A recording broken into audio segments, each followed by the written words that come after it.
Welcome back to the Artie Lange Show. My next guest is a radio host and a deacon, and a good friend of Dan Filato's, probably the most impressive credit. But a guy we've spoken to before, a good man. He has a book out called How to Pray When You're Pissed at God, or anyone else for that matter. Please welcome Ian Punnitt.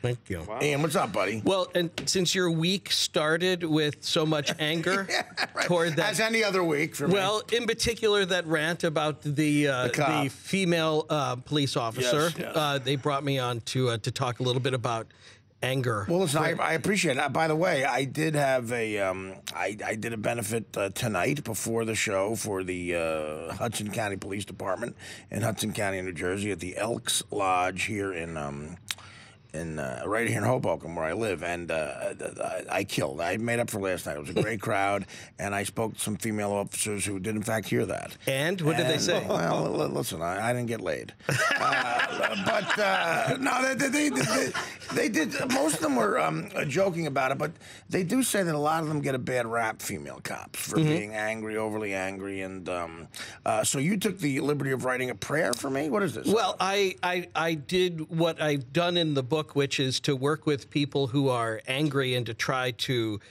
find another way to release their anger through prayer, which is an lost art of the Bible. And so I wrote this book to help teach how to do that. And I took your words from Monday night, and I listened to it several times until and then we put it into a prayer, which is how that works. Should I try to read this then? I believe we had some help on the reading of it, but you are. Oh, really? Let's hear it. Artie should read it. Why? Who read it? I was gonna have Mike read it, but then. Oh, Mike, do you not want to read it?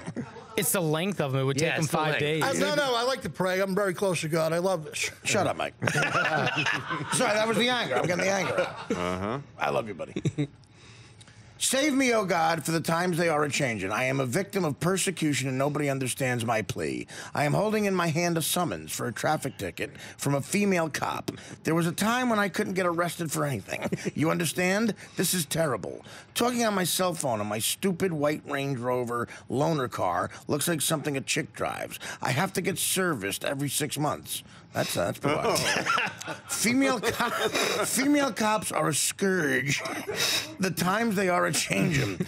I used to never get a ticket in Manhattan, ever. 3 times with the cell phone out to my ear in the past year. Female cops are a scourge. The times they are a-changin'. You used to be able to run over skateboarders in the 80s. Buy weed, never get pulled over. Cops would see it and they would laugh it off. Those were the good old days. When I was on the Stern Show, I used to have special privilege. There were benefits from the cops. Hey, Artie, how you doing? Say hi to Howard. Yeah, whatever.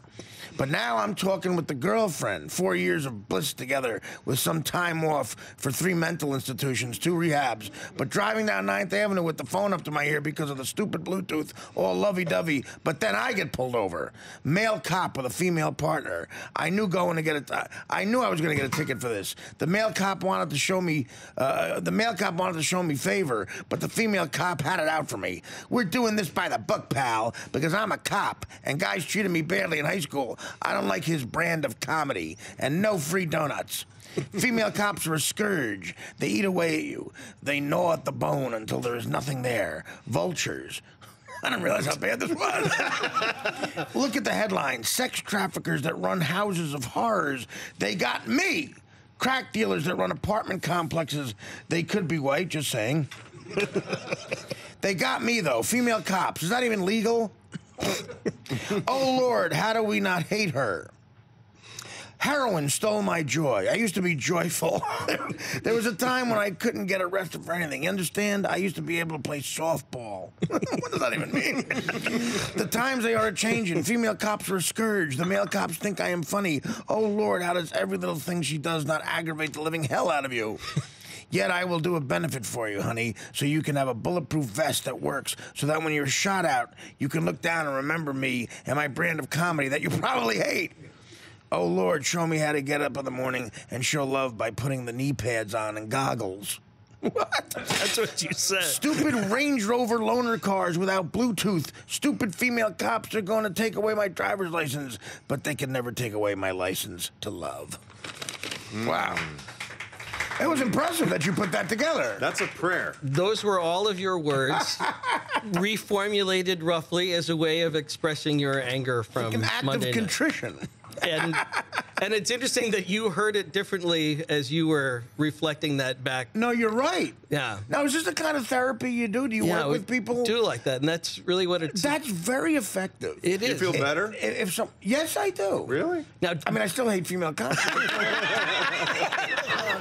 No. I do. I feel better. That would be effective if you could actually take someone. And in my case, this is possible because so much of my anger is on tape over the years. If you could replay someone or rewrite what they actually said and then have them read it back and realize the stupidity of it. well, that's honestly, and it's another great segment you're doing, by the way. Here, sorry, I feel like I'm talking around you, so jump in anywhere. What are you going to do? I mean, it's impossible to do this. But it's what it isn't in the sense that when people are right in the midst of their pain, they don't always realize even what they're saying. So part of what I have been doing over the years is writing down the things people say, and then putting them in prayers, and then giving them back to them, so that then they say it, and then they either feel better for having said it, or they feel silly for having said it. But at least they're hearing themselves, and they're finding some release from that grief. Right? No, I know, because it makes you feel stupid. Well, I wasn't trying to make you feel stupid. Well, you succeeded in doing that. But it's really interesting for people in recovery, too. I hope you're happy with it. For people who have a lot of anger who are in recovery. Oh, I know, yeah. That part, I mean, for all of the recovery groups that I've already started to hear back from, this part, for people who are just coming to terms with a higher power, they don't quite even understand what their relationship is, but they know they're mad at a higher power from when they were a kid, their parents, the number one emotion, or whatever you want to call it, that causes relapse, you learn this in any rehab, is anger. Anger will do it. I mean, because it's all tied to resentment, and of course, but just jealousy, whatever you want to call it, it's all related to anger. Anger is the biggest thing. It has been for me. You get really mad at this, that, the other thing. It could be a woman. It could be someone you work with. It could be someone you work for, someone who works for you. It could be, a chance encounter with someone on the street, whatever it is. I don't know, you get angry and you go, F this person, I'm going to show them, I'm going to get loaded, and then the next morning, the only person you hurt is you. Well, that's it, and that it shows again that anger is almost always tied in some form to feelings of disrespect. And if you were nursing feelings of disrespect, there are these ancient hurts that you've never gotten over. Then they just pile up over time. Ancient hurts, you're right. Yeah, and you feel disrespected by everything and everybody, and then you start self-medicating to get around that sense of being disrespected, and anger either comes out or it piles up and blows up in all sorts of different unhealthy ways. I know. I mean, but are you totally against the short-term thing of heroin? Like, I mean, just that short-term thing where, not only do I remember my enemies, but I'm cool with them. I'm cool with them. But heroin robbed your joy. It stole your joy. It did. You were so interesting on that when you were talking I know about it did. that. Right? And for a little while, you're fine. Here's a depressing thing. If you never came down from heroin, if you did heroin and you were high for the rest of your life and felt that way for the rest of your life, I'm not so totally sure I could honestly tell a kid not to do it. The problem is it wears off, right? And then you have to keep getting it, and it's illegal. Why that is, I have no idea, but it's illegal, and you have to do things that are illegal to get it, right? And physically you get dependent on it. So then there's physical issues, and that's the problem. That's the problem. It's very, very. It's an evil thing. That's where it steals the joy. Well, because it steals your time. It steals your life slowly.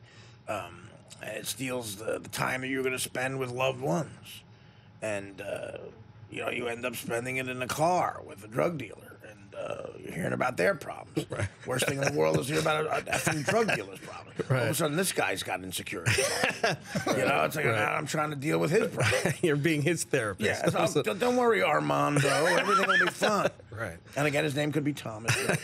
Yeah, so I mean, so you do very good work, though. Is this the kind of stuff you do on the radio, too? No, I've been doing Coast to Coast, the overnight radio show, the old Art Bell show, Right. which is hosted by George Norrie now, and I've done that for about 15 years. So you're hanging that up, right? I am hanging that up because of I have this terrible tinnitus. I have this ringing in my head. That's Get over it! Thank you. No, is that true today? Yeah, I want to talk to you more about that, too. I do, because sometimes I feel I suffer from that.